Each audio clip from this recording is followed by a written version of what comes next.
O poder secreto da oração e do jejum, de Mahesh Chavda, capítulo 4. Qual é a sua função? Nunca me esquecerei da época em que ministrei no cerrado do noroeste da Zâmbia, África, porque Deus usou essa experiência para me ensinar algo sobre meu chamado e a descrição da minha função. No seu reino, o Senhor curou muitas pessoas numa multidão de 10.000. Mas lembro-me bem de um homem que fez uma enorme confusão naquelas reuniões com suas muletas caseiras. Seus tornozelos eram tortos e a sua perna era grotescamente curvas. Ele estava assim há 55 anos. Depois de receber a oração, suas pernas se endireitaram e ele começou a saltear entusiasmadamente. Creio que essa foi muito semelhante a que Pedro e João viram em Atos 3:9. Eles não conseguiam parar de pular de alegria. Também orei por um menino de 16 anos que estava confinado a uma cadeira de roda com poliomielite desde 1 ano de idade. Sua mãe entrou numa fila com ele para receber a oração e depois da oração ele escorregou para o chão e permaneceu ali. Enquanto eu continuava a orar pela fila, de repente, ouvi um clamor de 100 metros começando a pular e de sair para buscar minha máquina e fotografar aquelas curas milagrosas, sabendo que apenas Deus poderia fazer tais sinais e maravilhas. Enquanto eu voltava para o lugar da reunião, vi o menino que era paralítico pulando e começando a correr. No momento em que cheguei ao lugar em que ele estava deitado no chão, ele já tinha passado rapidamente por mim. A mãe do garoto chorava tão profundamente que todo o seu corpo chacoalhava em soluços convulsivos, enquanto se agarrava à cadeira de rodas vazias, lugar em que seu filho havia passado muitos anos da vida sem nenhuma esperança. Quando ela me viu chegando, imediatamente caiu no chão e começou a jogar punhados de pó sobre o seu corpo. Meu intérprete falou que ela dizia: "Obrigada, grande chefe, por vir até a África e curar meu filho." Gentilmente a coloquei em pé e lhe disse: "Querida mãe, quero que você saiba que eu sou um pequeno servo do maior dos maiores chefes. Seu nome é Jesus e é ele que curou seu filho hoje." Então outra mãe gritou por mim com a voz pesarosa e quando me virei, vi uma pobre mulher desesperada que usava uma saia esfarrapada e apenas um pedaço de pano sobre seus ombros. O problema não era a falta de decência ou civilização, mas a pobreza extrema. Em regiões distantes como aquela, poucas pessoas podem comprar sapatos e outros luxos. A maioria consegue comprar apenas um pedaço de pano.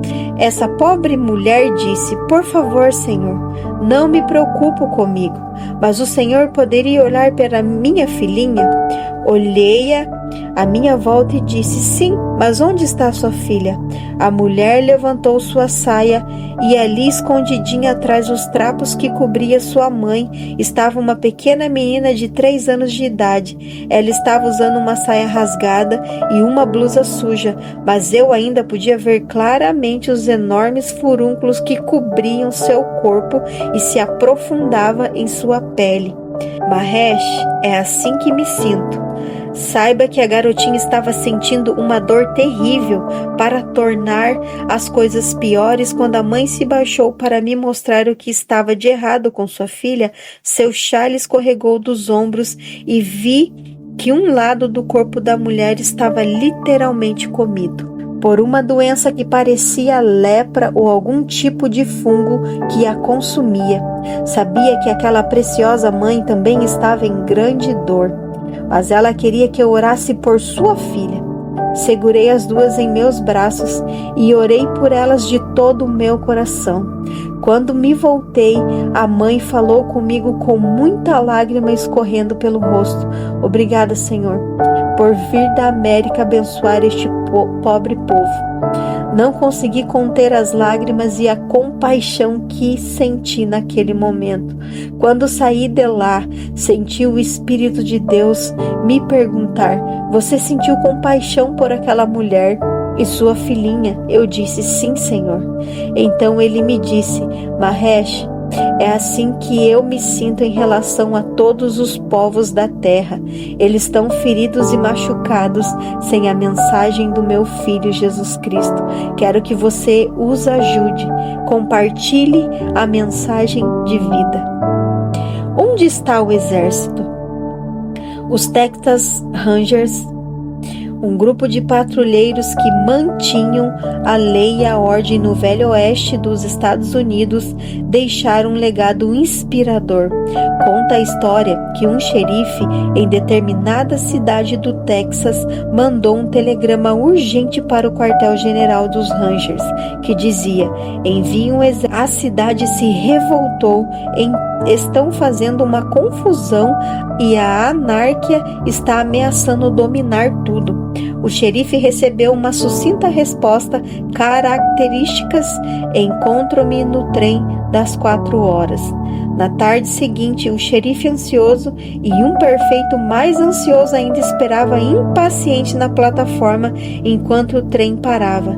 Viram então apenas um ranger texano descendo calmamente da plataforma com seu rifle Winchester na mão. Os cidadãos excitados olhavam para o ranger e enquanto finalmente o trem parou, em seus rostos começaram a perder a cor. Eles se encontraram com o ranger e perguntaram: onde está o exército? O ranger olhou bem no fundo dos olhos dele e disse com firmeza: um tumulto, um ranger. Isso aconteceu porque o ranger sabia quem ele era, o que ele representava e toda a extensão do seu poder como oficial da lei. Minha mensagem a você é simplesmente essa: Deus deu um tumulto para você, ranger. O seu trabalho é sentir que Deus sente pelo mundo e fazer alguma coisa. No que diz a respeito de Deus, você é o delegado com autoridade. O sinal é as armas de execução que ele deixou para lidar com as obras do inimigo. Consulte o manual de funções. Os evangelhos sinóticos Mateus, Marcos e Lucas registram o dia em que Jesus deu aos seus discípulos a autoridade e a força para expelir demônios e curar os doentes. Então disse aos seus discípulos: a colheita é grande, mas os trabalhadores são poucos. Peçam, pois, o Senhor da colheita que envie trabalhadores para a sua colheita. Chamando os seus 12 discípulos, deu-lhes autoridade para expulsar espírito imundo e curar todas as doenças e enfermidades. Na verdade, essa descrição de função era uma parte dela, por 2 razões. Primeiro, era uma vaga imagem espelhada de Jesus do chamado dele de Isaías 61. Foi uma antecipação ou um exemplo do que aconteceria depois que Jesus tivesse terminado sua obra na cruz e dado a seus seguidores o incrível dom do batismo no Espírito Santo, começado no Pentecoste. Segundo os discípulos, posteriormente depararam com um obstáculo aparentemente intransponível quando encontram um demônio que se recusava a sair aos pés do monte da transfiguração. Ver Mateus 17, 21, Marcos 9, 29. Esse foi o dia em que os discípulos aprenderam sobre o poder secreto do jejum e da oração no ministério da libertação, sinais e maravilhas. Porque eu, Senhor? Muitos cristãos deixam seu caminho para evitar a responsabilidade pelas outras pessoas, mas eles não percebem que simplesmente estão seguindo o padrão de Caim. Ele fez a mesma pergunta de uma forma diferente: não sei, sou eu o responsável por meu irmão? A resposta do Senhor ainda é a mesma: sim. Jeremias, o profeta, asperamente confirmou as consequências eternas da nossa responsabilidade de ajudar a salvar as pessoas quando profetizou: ó dinastia de Davi, assim diz o Senhor, administrem justiça cada manhã, livrem o explorado das mãos dos opressores, senão a minha ira se acenderá e queimará como fogo inextinguível, por causa do mal que vocês têm feito. Jeremias 21:12. Tiago, o apóstolo, nos advertiu no Novo Testamento: quem sabe que deve fazer o bem e não faz, comete pecado. Tiago 4:7. Sobre que bem estou falando? Deixe-me ilustrá-lo com um fato que ocorreu na infância da minha esposa. Quando Bonnie tinha apenas 7 anos de idade, ela e suas primas brincavam de esconde-esconde no celeiro do rancho em Winks, no Novo México.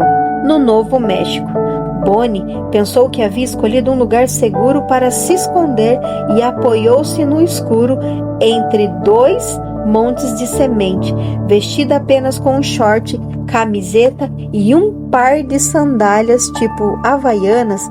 Ela agachou e quase tocou a parede do celeiro. De repente, de algum lugar bem atrás dela, Bonnie ouviu um assobio amedrontador e o guizo de uma cascavel mortal que estava pronta a dar o bote. Aterrorizada, Bonnie escapuliu e correu para casa a fim de buscar seu pai. Quando eles voltaram ao celeiro, Bonnie olhou para baixo e percebeu que estava usando apenas um pé do par das suas sandálias. O pai de Bonnie entrou no celeiro com alguns dos ajudantes da fazenda e alguns minutos depois voltou carregando uma enorme cascavel morta, e um pé das sandálias de Bonnie estava agarrado às suas presas. Que imagem viva do nosso escape de Satanás, do pecado e da morte, por meio da morte e a ressurreição de Cristo. Milhões de pessoas ingenuamente estão brincando em lugares sombrios que acreditem ser um lugar seguro. A realidade, porém, é que existe uma serpente impiedosa, o demônio, a fomentar um desejo maligno para destruir toda a humanidade. Por nós mesmos, somos totalmente despreparados, desprotegidos e incapazes de nos precaver dos ataques da serpente. No entanto, Deus está chamando o mundo para correr para o Pai e para suas mãos, a igreja, para liquidar a serpente. Jesus fez tudo isso no Calvário. Entretanto, ele depende da igreja para espalhar o evangelho e aniquilar os demônios. Infelizmente, muitos de nossos irmãos estão brincando como se fosse a serpente, fosse apenas um sonho ou um mito. Conhecemos a verdade. Temos o poder para libertar as pessoas, a autoridade e a ordem para fazer exatamente isso. E agora? As últimas palavras que Jesus falou aos seus discípulos enquanto estava na terra nos oferece mais 2 dicas quanto à nossa descrição de função.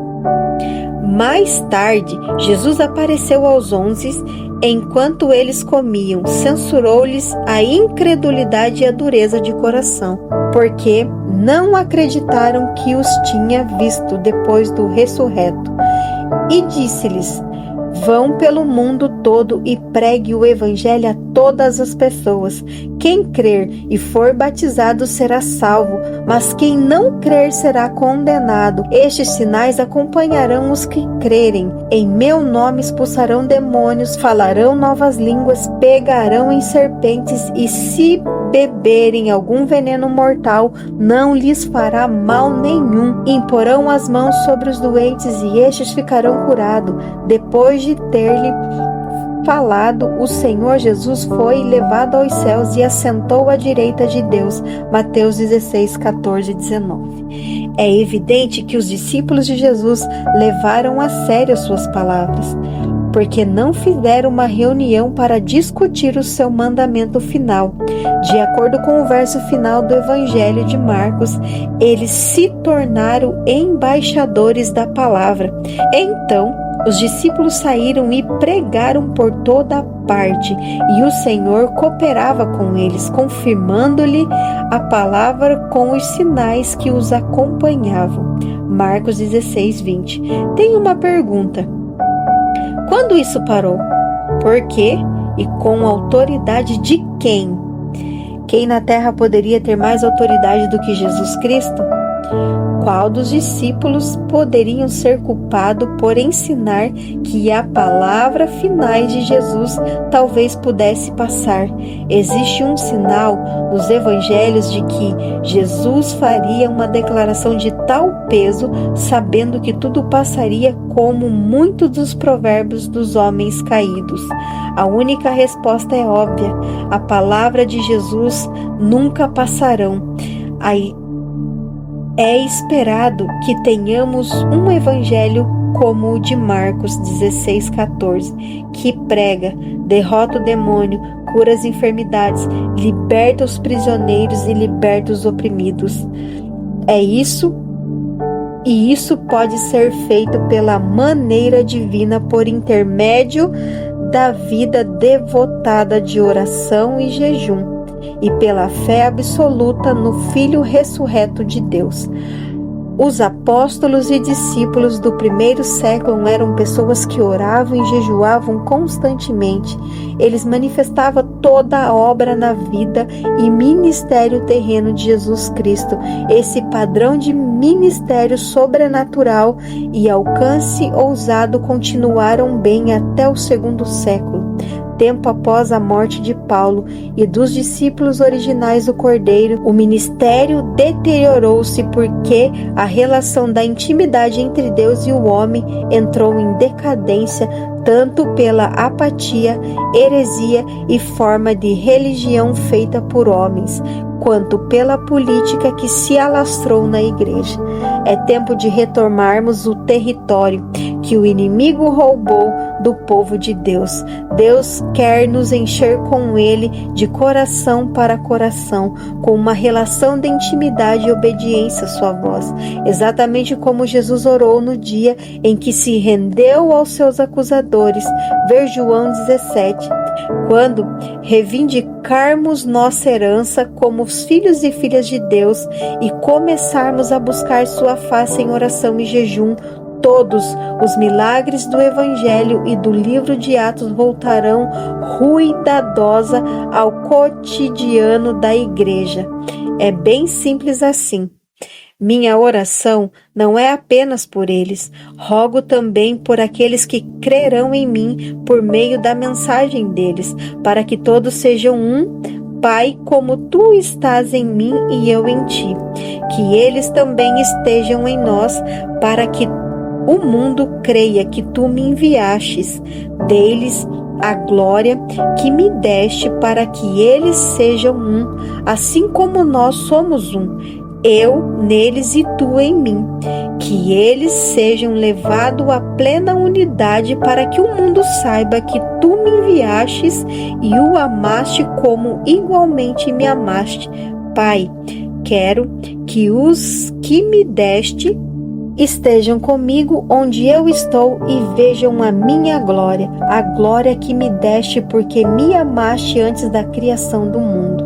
Pai justo, Embora o mundo não te conheça, eu te conheço, e estes sabem que me enviaste. Eu os fiz conhecer o teu nome e continuarei a fazê-lo, a fim de que o amor que tens por mim esteja neles e eu neles esteja. A evidência é incrível. A descrição da função que Jesus deu aos seus seguidores há quase 2000 anos ainda se aplica a seus seguidores hoje, exatamente como foi os discípulos em Mateus 17:21, que deveriam jejuar e orar para vencer os obstáculos mais difíceis da vida e do ministério. Assim, você e eu precisamos ter comprometimento com a oração e o jejum hoje, exatamente como era esperado que os discípulos do passado pregassem o evangelho, ordenassem o arrependimento, orasse pelos doentes e expulsasse os demônios. O mesmo é esperado de você e de mim. Minha próxima declaração talvez lhe cause espanto, mas está na Bíblia. Você rendeu autoridade para ressuscitar os mortos, embora isso possa ser feito estritamente na autoridade e direção divina. Creio que a igreja dessa geração começará a ver os mortos ressuscitados com sinais e maravilhas, em um nível nunca visto da história da igreja. Também sei que isso nunca acontecerá até o povo de Deus descobrir a prática do poder secreto da oração e do jejum. Você é um discípulo do Senhor Jesus Cristo. Deixe-me esclarecer este ponto se houver alguma confusão. Se você for um crente no Senhor Jesus Cristo, então você é um discípulo. Qual é a descrição de função de um discípulo? Jesus fez a melhor descrição. Estes sinais acompanharão os que crerem. Em meu nome expulsarão demônios, falarão novas línguas, pegarão em serpentes e beberão algum veneno. E se beberem algum veneno mortal, não lhes fará mal nenhum. Imporão as mãos sobre os doentes e estes ficarão curados. Marcos 16, 17, 18. As pessoas que Jesus comissionou e enviou 2 a 2 eram gente comum como você e eu. Porém, isso não importava ao Filho de Deus. Sua descrição de função incluía a responsabilidade de curar o enfermo, ressuscitar os mortos e expulsar demônios. Jesus disse: vocês receberão de graça, deem também de graça. Mateus 10:8. A igreja esquivou-se dessa descrição de função em favor de uma versão revisada do que parece ser uma preferência por esconder-se por detrás de 4 paredes, permanecendo sentada nos bancos, limitando a sua luz divina e um seleto e pequeno povo escolhido. Não a palavra de Deus, a seus propósitos não mudaram. Deus nos chamou para ser curados e levar um manto de cura conosco, por onde quer que formos. Ter este nível de unção e cura em nossa vida tem um preço. Demanda uma vida de oração e jejum disciplinado. Meu amigo, se você não tem nenhum objetivo ou alvo particular em Cristo, com certeza não terá sucesso e não alcançará nada. Paulo não teria nada a ver com essa abordagem de vida cristã. Não fazer nada, não saber de nada, não correr risco nenhum. Ele encorajamente declarou: irmãos, não penso que eu mesma já tenha alcançado, mas uma coisa faço, esquecendo-me das coisas que ficaram para trás e avançando para as coisas que estão adiante, prossigo para o alvo, a fim de ganhar o prêmio do chamado celestial de Deus em Jesus Cristo. Todos nós que alcançamos a maturidade devemos ver a coisa dessa forma. E se algum aspecto vocês pensam de modo diferente, isso também Deus lhe esclarecerá. Filipenses 3, 13 e 15. Você encontrará a pessoa necessitada que nunca encontrarei. Você encontrará pessoas necessitadas que nunca encontrarei. Isso acontece todos os dias na sua rotina de trabalho, de ida ao supermercado perto da sua casa ou posto de gasolina para encher o tanque do carro. Jesus fez isso com os discípulos e Deus está fazendo o mesmo com você. Um tumulto, um ranger, uma necessidade sobrenatural, um cristão cheio do Espírito e ungido com o poder de Deus e autoridade para usar. Uma lição da história. A história é um grande mestre e aquela geração que atentaram para suas lições foram mais sábias do que aquelas que não lhe deram ouvido. O difícil período que envolve a Segunda Grande Guerra e o Holocausto judeu tem muitos exemplos que demonstram a necessidade urgente de os servos das luzes se levantarem e serem considerados na guerra contra o servo das trevas. Algumas pessoas cuja coragem e visão serviram como padrão de luz contra a nuvem mortal agorenta que se estabeleceu na Europa levantaram-se durante os densos anos daquela guerra. Apesar da opressão quase total e da tirania que experimentaram sobre o ataque violento do Terceiro Reich e de Hitler, poucos ousaram exercitar sua liberdade de escolher o caminho certo e, agindo dessa maneira, prover vida aos outros. Oskar Schindler era um homem de negócios e um nazista que pretendia construir um império social e financeiro para si, explorando a ocasião da guerra. Schindler não foi bem sucedido no seu negócio antes ou depois da guerra, mas durante aquele período negro do império do terror de Hitler, Oskar Schindler envolveu-se na libertação de 1.200 judeus cuja vida e linhagem familiar teria sido extinta eternamente nos fornos dos campos da concentração da Alemanha nazista. De algum modo, este homem de negócios teve seu coração mudado. Todo o seu sistema de valores foi transformado e, como resultado, ele começou a mudar seu negócio de fabricar armas para o negócio de salvar vida.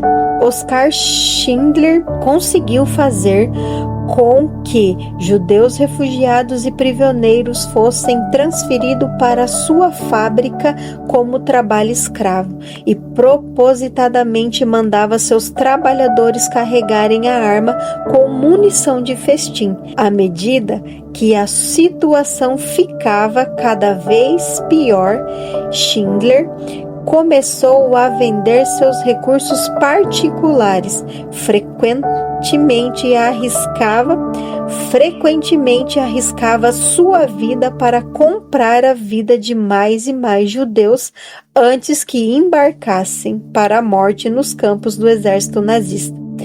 Finalmente, as forças aliadas começaram a entrar nas fronteiras alemãs e libertar a Europa, e Schindler, ainda oficialmente considerado um membro do partido nazista, foi forçado a deixar a Alemanha.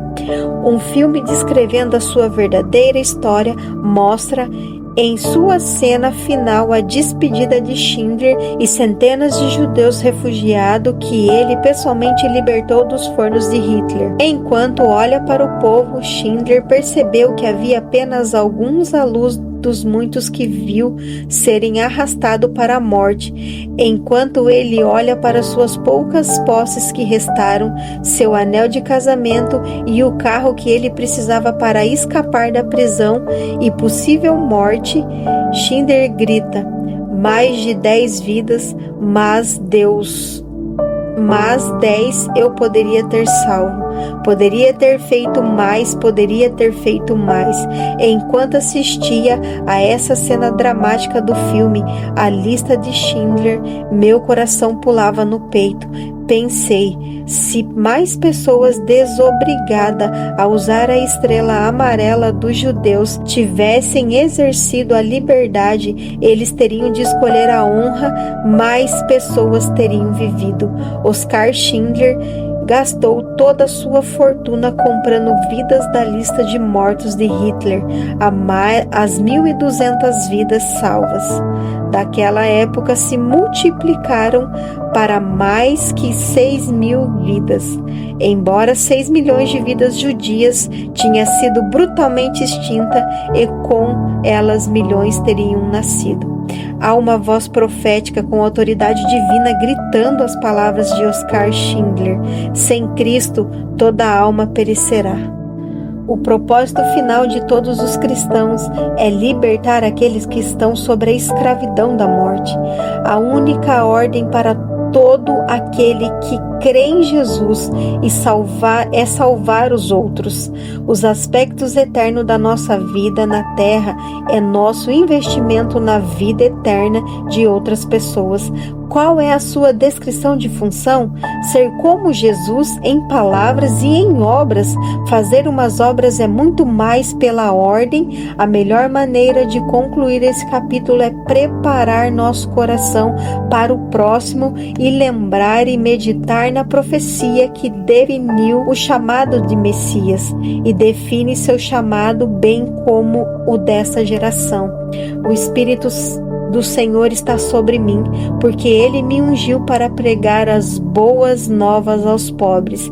Ele me enviou para proclamar a liberdade aos presos e recuperação da vista aos cegos, para libertar os oprimidos e proclamar o ano da graça do Senhor.